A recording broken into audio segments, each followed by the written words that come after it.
Salve Maria Santíssima. Hoje eu quero falar com vocês um pouco sobre Nossa Senhora, Rainha, Mãe, Intercessora, aquela que é como um exército em ordem de batalha, como fala o Cântico dos Cânticos, uma prefiguração, uma tipologia mariana. O Evangelho de hoje, dia de Nossa Senhora Aparecida, as bodas de Caná, nós olhamos ali a presença da mãe, que olha as necessidades. Mesmo quando os filhos não clamam socorro, a mãe está ali atenta aos mínimos detalhes, a todas as urgências, necessidades e aflições que os seus filhos passam. Nós percebemos que naquela festa não era uma família tão rica, porque se fosse não faltaria o vinho, né? Mas também não era tão pobre, porque se assim fosse, eles não dariam uma festa de vários dias. E o que acontece? Jesus, ele é convidado, Nossa Senhora também, e os discípulos de Jesus e os seus parentes próximos, que a Bíblia chama de irmãos. Eles são convidados. Será que na nossa vida nós convidamos o céu para participar, para reinar nessa festa, para festejar e celebrar conosco? Será que na sua família você tem convidado a Virgem Maria, os santos, os anjos, o próprio Jesus, a Santíssima Trindade, não só para estar em um instante da festa, mas fazer da sua vida uma verdadeira festa, uma verdadeira alegria verdadeira, a alegria que não passa. Continuando a meditação desse evangelho, nós olhamos que Nossa Senhora, ela percebe a necessidade, mas ela é discreta. Ela é discreta e vai até Jesus. Será que na sua vida e na minha nós temos tido essa atenção à necessidade do outro e essa discrição diante da necessidade do outro? Às vezes nós somos indiscretos, amostrados, exibidos, vaidosos, orgulhosos. Nós queremos a atenção para nós. Nós queremos a glória para nós. O louvor, o reconhecimento, os aplausos. É preciso ter discrição. A vida espiritual, ela é discreta, simples, sem algazarras, sem circos. Discrição. Atenção à necessidade dos outros e discrição diante da percepção dessas necessidades. Esse outro que pode ser sua mãe, seu irmão, seu tio, seu primo, seu amigo, seu colega, sua avó, seu avô, seu pai. Discrição. Mas Nossa Senhora também, diante dessa atenção que ela dá e dessa discrição que ela tem compaixão, ela tem atitude. Ela vai até Jesus e fala, eles não têm mais vinho. Ela vai para a pessoa que sabe que pode resolver tudo. Para o Deus do impossível. É interessante que, naquele tempo, o que acontecia ali? Quando alguém era convidado para uma festa de casamento, existia um presente que a pessoa não podia levar. Que presente era esse? A família da noiva não devia levar, os convidados não deviam levar esse presente. Que presente era esse? O vinho. Porque o vinho, quem tinha que levar era o noivo, era o esposo ali, né, que deveria levar o vinho. Então, quando Nossa Senhora vai até Jesus, e fala que eles não têm mais vinho, é como se ela dissesse para nós e para o próprio filho: nós reconhecemos que tu és o esposo da nossa alma, o esposo da igreja. E és tu que nos dará o verdadeiro vinho, o vinho da paz, o vinho da alegria, o vinho da salvação, o vinho da santificação, o vinho da vitória sobre o pecado, o vinho da vitória contra o demônio, o vinho verdadeiro, o verdadeiro sabor, porque tu és a sabedoria encarnada. E a palavra sabedoria quer dizer aquele que tem o saber, mas aquele que dá o sabor. Jesus é a sabedoria encarnada. Ele, de fato, é o esposo.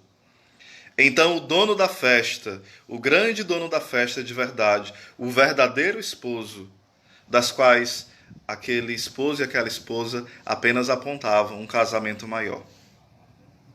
Aquele pequeno casamento em Caná da Galileia mostra um casamento maior de Cristo e a igreja. E Nossa Senhora é modelo da igreja. Nossa Senhora é chamada também de primeira igreja. É chamada também de Mater Ecclesia, mãe da igreja. E ali como aquela que é exemplo da igreja suplicante, da igreja que pede e está aos pés do seu Senhor, daquele que é a cabeça, ela vai suplicando. Então ali ela está presente como modelo da igreja, mas também como mãe rainha, porque ali havia um diálogo profundo. Meus irmãos, quantas interpretações às vezes protestantes acabam dizendo que nesse momento Jesus desprezou Nossa Senhora, porque chamou ela de mulher. Não, mas Jesus estava falando que essa mulher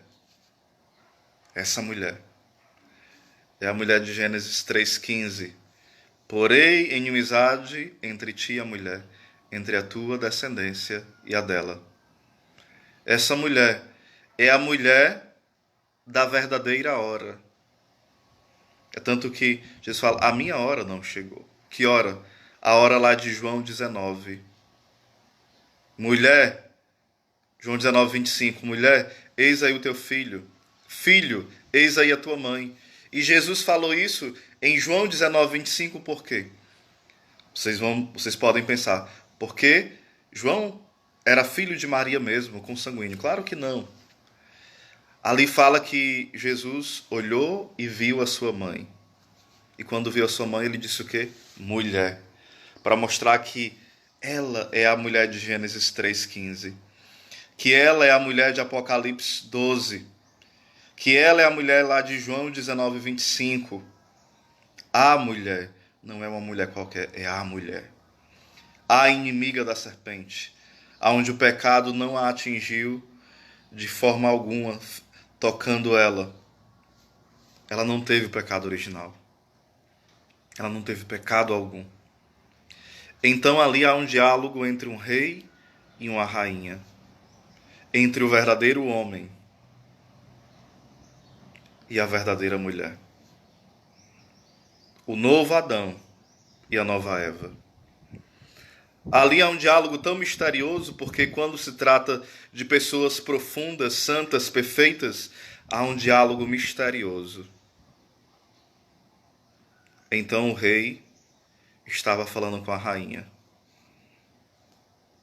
Quando é que nós vamos entender esse diálogo? Quando nós nos tornarmos amigos do rei, amigos da rainha. Enquanto isso, a gente só vai se escandalizar, não entender patavinas nenhuma, e é normal não entender. Enquanto a gente não entende, a gente fica meditando, e não cogitando as coisas, mas meditando, silenciando. E ali havia um diálogo entre o rei e a rainha. No Oriente Médio, existe, não sei se ainda existe, mas existe a rainha-mãe, a mãe-rainha. E o que acontecia? A mãe rainha, ela sentava à direita do rei.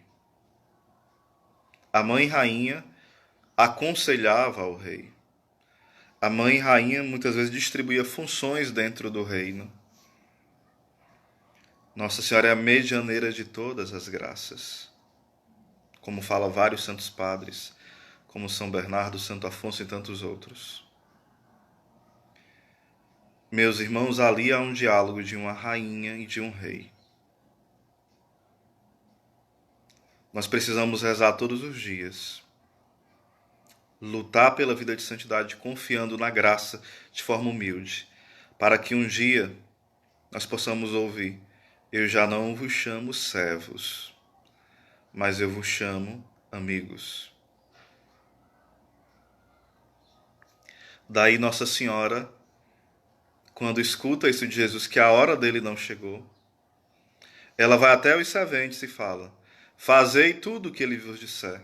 Como rainha, ela fala no imperativo. Como rainha, Nossa Senhora, ela manda, mas ela não manda de forma soberba, arrogante, de forma humilde, mas ela manda. De forma firme, mas ela manda, porque ela é a rainha mãe. Como é bom alguém humilde tendo autoridade sobre nós. Aquela que falou lá em Lucas: eis aqui a escrava do Senhor. Mas ela sabia que os planos de Deus para ela é que ela fosse rainha. E ela se coloca a humilde escrava do Senhor. E ela vai até aqueles serventes. E eles obedecem. A obediência à Virgem Santíssima e à voz do seu divino Filho vai transformar aquilo que em nós ainda é água, aquilo que não tem sabor nem cor alguma, no verdadeiro vinho. A santa e bendita obediência. A santa e bendita obediência.